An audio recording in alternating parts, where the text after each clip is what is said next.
नमस्कार, आदाब दोस्तों, आपके साथ मैं हूं फराज और चैनल है फिल्मी फराज। आज इस प्रोग्राम में हम जिक्र करेंगे, हमारे पीछे दो बुक्स रखी हैं, रफ़ी साहब की और राजेंद्र कुमार जी की। और भी बुक्स हैं लेकिन आज जिक्र होगा रफ़ी साहब का और राजेंद्र कुमार जी का। और जब मोहम्मद रफ़ी साहब और राजेंद्र कुमार जी, जुबली कुमार जी का जिक्र होता है तो अनगिनत इनके गीत हमारे जहन में आने लगते हैं। तेरी प्यारी प्यारी सूरत को, बहारों फूल बरसाओ, ये मेरा प्रेम पत्र पढ़कर। रफ़ी साहब को जो फिल्म फेयर अवार्ड मिले उसमें से दो गीत राजेंद्र कुमार जी के हैं, तेरी प्यारी प्यारी सूरत को और बहारों फूल बरसाओ, ये हम जानते हैं। इससे हम अंदाज़ा लगा सकते हैं कि किस तरह का इन दोनों का काम रहा। मुलाकात है शहरे लखनऊ, तुझे मेरा सलाम। ना एक दिन ये कहानी बनेगी, तू मेरे सपनों, आंसू मेरे दिल की जुबान है। मुझे प्यार की जिंदगी देने वाला मेरे साथिया, कितना मुझसे प्यार है। मुझको अपने गले लगा लो, है मेरे हम। आप आए बाहर आई, तोड़ के आजा, तोड़ के आजा। कौन है जो सपनों में आया, कौन है जो दिल में समा।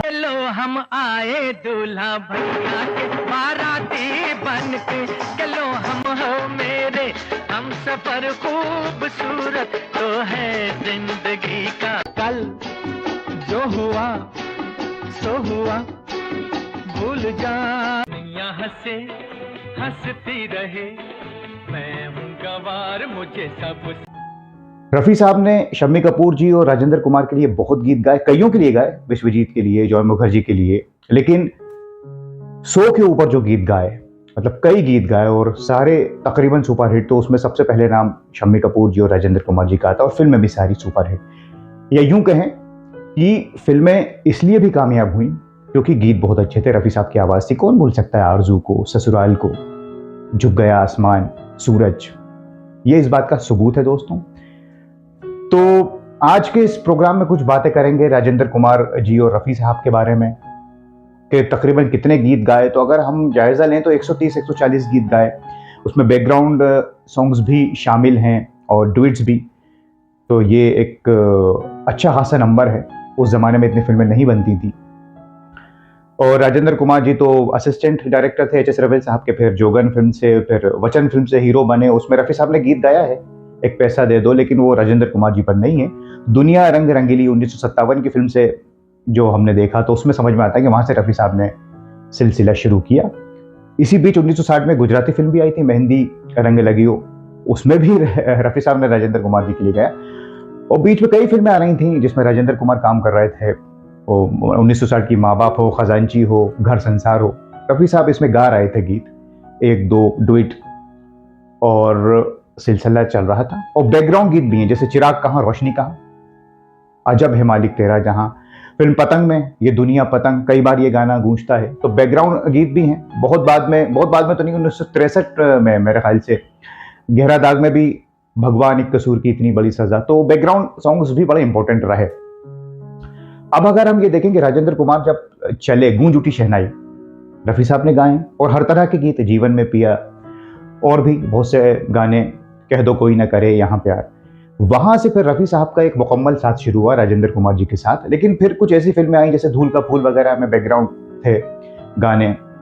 लेकिन ससुराल फिल्म जो आई 1961 में, घराना, तेरी प्यारी प्यारी सूरत को किसी की नजर न लगे, उसके बाद से ये तय हो गया कि राजेंद्र कुमार और रफ़ी साहब का साथ लंबा रहने वाला है, जैसे शम्मी कपूर साहब के साथ रफ़ी साहब का साथ रहा। शम्मी कपूर के लिए भी रफ़ी साहब पहले से गा रहे थे, लेकिन तुमसा नहीं देखा और दिल देकर देखो से ये बात तय हुई कि अब रफ़ी साहब भी शम्मी कपूर की आवाज़ है। इसी तरह 90% गीत राजेंद्र कुमार जी के लिए रफ़ी साहब ने गाए। तो 1961 से मैंने आपको बताया ससुराल, घराना, रफ़ी साहब ने गाया और वो गाना बड़ा ज़बरदस्त हिट हुआ। तेरी प्यारी प्यारी सूरत को इसी तरह घराना का हुस्न वाले तेरा जवाब नहीं। ससुराल फिल्म का गीत तेरी प्यारी प्यारी सूरत को तो शम्मी कपूर लेना चाहते थे फिल्म जंगली के लिए, लेकिन शंकर जयकिशन ने कहा कि नहीं, हमने ये वादा राजेंद्र कुमार से किया है तो उन्हीं को देंगे। तो ये उनके हिस्से ये गीत आ गया, नहीं तो शायद ये अवार्ड शम्मी कपूर के हिस्से में जाता जो रफ़ी साहब ने गाया था। इसमें यह होता कि शम्मी कपूर का गीत है। बहरहाल जिसके मुकद्दर में होता है उसको मिलता है।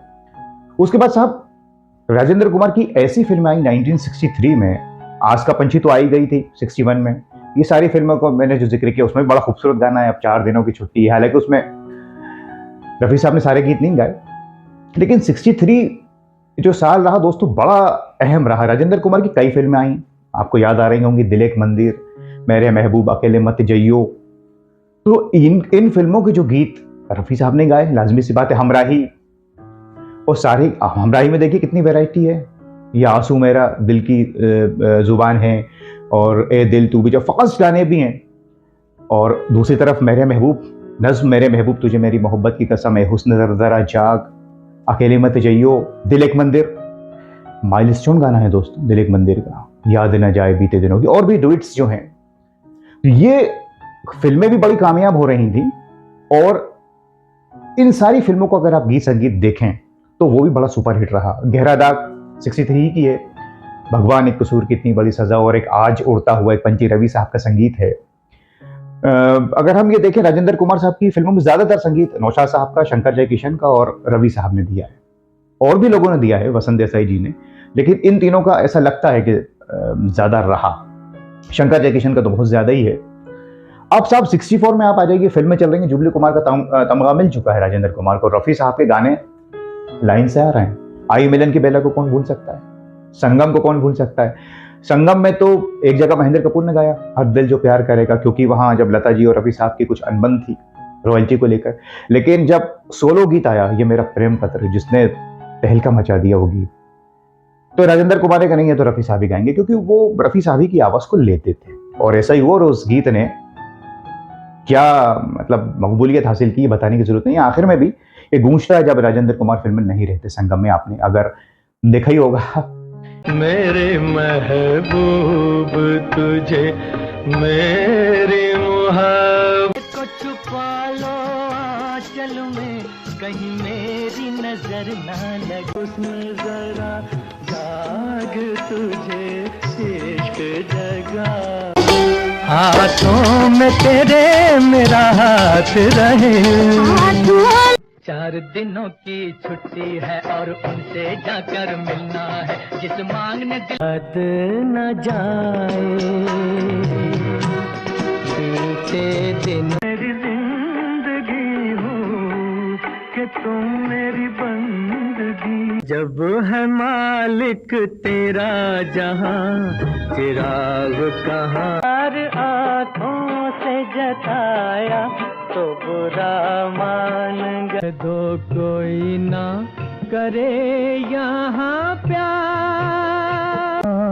एक कसूर की इतनी बड़ी, उड़ता हुआ एक पंछी जिंदगी की बहार। इस दिन इस दुनिया से नफरत और खुद गर्जी। आप साहब और आगे बढ़िए, राजेंद्र कुमार का ग्राफ बढ़ता जा रहा था, रफी साहब की आवाज साथ चलती जा रही थी। अच्छा, इन दोनों का रिश्ता कैसा रहा ये बहुत ज्यादा बताने की जरूरत नहीं है, क्योंकि राजेंद्र कुमार रफी साहब की आवाज को लेते थे, संगीतकार लेते थे। शंकर जयकिशन आर के फिल्म्स के बाद ज्यादातर रफी साहब ही को लेते थे। रवि साहब के तो फेवरेट थे ही रफी साहब, और नौशाद साहब के भी। राजेंद्र कुमार जी और रफी साहब की जो तस्वीर है लिपटे हुए दोनों एक दूसरे से, उससे अंदाजा हो जाता है इनका रिश्ता कैसा था। हाय हाय, दिल से जुड़े हुए थे। ये तस्वीर सारी कहानी बयान कर देती है दोस्तों। बहुत ज्यादा मुझे लगता है इस पर बोलने की जरूरत नहीं है। अब 1965 में आरजू आ गई। आए हाय हाय, फूलों की रानी है, नरगिस से मस्ताना छलके तेरी आंखों से, क्या गीत है। 1966 में और चलिए, सूरज आ गई, बहारों फूल बरसाओ, और सारे ही गीत हम जानते हैं। सूरज के भी, इतना है तुमसे प्यार, तो मैं क्या जिक्र करूं, आपको सब तो मालूम है। ये फिल्में आ रही थी और राजेंद्र कुमार सुपर हिट थे। अच्छा, बाद में जो फिल्में आई, मैं साथी का भी जिक्र करूंगा आपसे, लेकिन बाद में जो फिल्में आई, झुक गया आसमान और धरती 70 में, और भी जो फिल्में आ रही थी, तलाश तो कामयाब रही थी। कुछ फिल्में नहीं भी चल रही थी, जैसे झुक गए आसमान वगैरह ज़्यादा नहीं चली, लेकिन उसका गीत इतना मशहूर हुआ दोस्तों, इतना मशहूर हुआ। सारे ही गीत, लेकिन खास तौर से कौन है जो सपनों में आया, कहाँ चल दी है, लेकिन कौन है जो सपनों में आया कि जब रिकॉर्डिंग चल रही थी तो डायरेक्टर लेक टंडन ने रफ़ी साहब को कई बार रोका कि आप गीत को ऐसे गा रहे हैं, ऐसा लग रहा है जैसे शम्मी कपूर के लिए गा रहा हूँ, क्योंकि शम्मी कपूर के लिए रफ़ी साहब ज़्यादा गाते थे। और प्रोफेसर फिल्म जो लेक टंडन ने बनाई थी उसमें शम्मी कपूर तो रफ़ी साहब ने गाए थे, ये गुलबदन और भी गीत। तो रफ़ी साहब ने कहा अच्छा हाँ, ये तो राजेंद्र कुमार के लिए। फिर उन्होंने वो गीत रिकॉर्ड किया, कौन है जो सपनों में आया, शंकर जयकिशन के संगीत में, और ये गाना दोस्तों अमर हो गया। ये फिल्म जितनी भी चली इसके संगीत की वजह से और रफ़ी साहब की आवाज़ की वजह से चली, इससे हम इनकार नहीं कर सकते। अच्छा, बीच में साथी फिल्म आई, बहुत से लोग ये सोचते हैं कि राजेंद्र कुमार तो रफ़ी साहब की आवाज़ लेते थे, फिर साथी में क्या हो गया, नौशाद साहब का संगीत वो भी रफ़ी साहब को नहीं छोड़ते थे, राजेंद्र कुमार भी नहीं छोड़ते थे। तो इसमें जब हमने मालूम किया तो यह है कि राजेंद्र कुमार ने ये कोशिश की कि अंदाज फिल्म जो दिलीप कुमार साहब की आई थी 1949 में, तो उन्होंने सोचा मुकेश जी की आवाज़ को लिया जाए। हालांकि मुकेश जी पहले राजेंद्र कुमार के लिए गा चुके हैं प्यार का सागर में, और गीत मकबूल हुए थे। तो ये राजेंद्र कुमार ने ही प्रोड्यूसर से कहा कि, और नौशाद साहब से ये कहा कि इस फिल्म में आप मुकेश जी को लीजिए। वो कुछ एक्सपेरिमेंट करना चाहते थे, हालांकि ऐसा नहीं था कुछ लड़ाई झगड़ा, ऐसा कुछ नहीं था। तो मुकेश जी ने इस फिल्म के गीत गाए। नौशाद साहब तो पहले काम कर ही चुके थे मुकेश जी के साथ, अंदाज में, मेला में और कई फिल्मों में। और साथ ही फिल्म के गीत बहुत मशहूर हुए, बहुत मकबूल हुए, बताने की जरूरत नहीं है। लेकिन उसके बाद भी फिर राजेंद्र कुमार को ऐसा लगा कि मुझ पर शायद रफ़ी साहब की आवाज़ ही सूट करती। उसके बाद फिर वो वापस रफ़ी साहब की तरफ गए, और फिर आखिरी जो रफ़ी साहब जब तक जिंदा रहे उन्होंने राजेंद्र कुमार के लिए गाया। आपको मालूम है फिर कई फिल्में आई, जो गया आसमान, उसके बाद आती है धरती, शतरंज, ललकार, ये सारी फिल्में, गंवार, तलाश।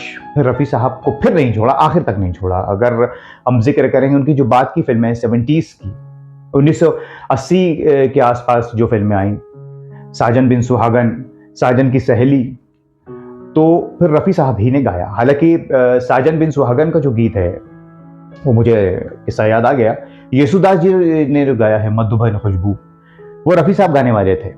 तो फिर राजेंद्र कुमार, मैंने कहा, छोड़ते नहीं थे रफ़ी साहब को। तो ये सोचा कि क्या करें, रफ़ी साहब स्टेज शो के लिए बाहर थे, तो बहुत कोशिश की उषा खन्ना ने कि रफ़ी साहब आ जाएं, रिकॉर्ड हो जाएगा। लेकिन रफ़ी साहब का इतना बड़ा दिन, उन्होंने फ़ोन करके कहा कि मैं यहाँ बिजी हूँ और बॉम्बे नहीं आ पा रहा हूँ, तो आप एक काम कीजिए, एक सिंगर का नाम बता रहा हूँ, नया सिंगर है।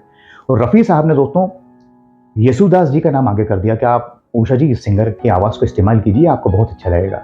और राजेंद्र कुमार भी मान गए क्योंकि रफ़ी साहब ने सजेस्ट किया था, और येसुदास जी ने बहुत अच्छा गाया। और ये गाना राजेंद्र कुमार जी और येसुदास जी और उषा खन्ना जी के बेहतरीन गानों में शामिल है, मधुबन खुशबू देती है। लेकिन रफ़ी साहब ने, ये बहुत कम लोगों को मालूम है कि नाम आगे किया था येसुदास जी का, तो सोचा आपको ये बात भी बता दें दोस्तों।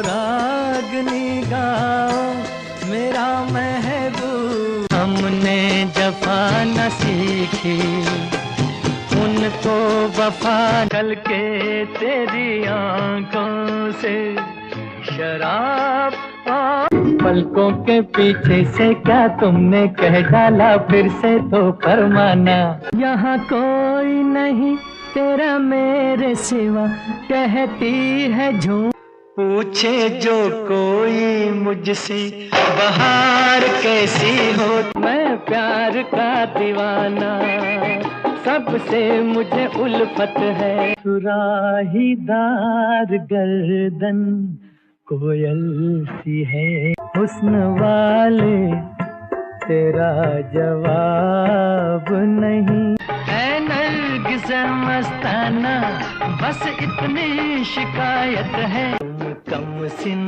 हो, नाजा हो, नाजुक हो, मैं राही अनजान राहों का, ओ यारो कदम पर मचल रहा है प्यार इस धरती पर। तो अब हम बात कर रहे हैं राजेंद्र कुमार और मोहम्मद रफ़ी साहब की। तो इनके जो गीत आते चले जा रहे थे, फिर मैंने आपसे कहा कि 70 के दशक में फिर राजेश खन्ना वगैरह आ गए, धर्मेंद्र चल रहे थे, तो राजेंद्र कुमार फिल्में कम कर रहे थे। हालांकि बाद में फिल्में आती रही उनकी, ऐसा नहीं, आन बान आई, रफ़ी साहब की आवाज़ थी, तांगे वाली रफ़ी साहब की आवाज़ थी, दो जासूस में राज कपूर और जी और राजेंद्र कुमार जी थे, रफ़ी साहब ने आवाज़ दी राजेंद्र कुमार जी के लिए, राज कपूर जी के लिए तो मुकेश जी गाते थे, गाने गा रहे थे। लेकिन फिर उस वक्त फिर अमिताभ बच्चन भी आ गए, तो इतने राजेंद्र कुमार नहीं चल रहे थे, एक तरह से साइड रोल में आ रहे थे। लेकिन रफ़ी साहब फिर भी उनके लिए गीत जो मौका मिलता था गाते थे, और रफ़ी साहब भी दूसरों के लिए गा रहे थे। ऋषि कपूर जैसे एक्टर आ गए थे, राजेश खन्ना के लिए भी गा रहे थे, अमिताभ बच्चन के लिए गा रहे थे। लेकिन वो जो दौर रहा तकरीबन 1957 से, तो अगर हम ये कहें कि 72-73 के आसपास जो पीक था, या 70 तक भी अगर पीक मान लें राजेंद्र कुमार का, तो बहुत लंबा होता है दोस्तों, 13-14 साल।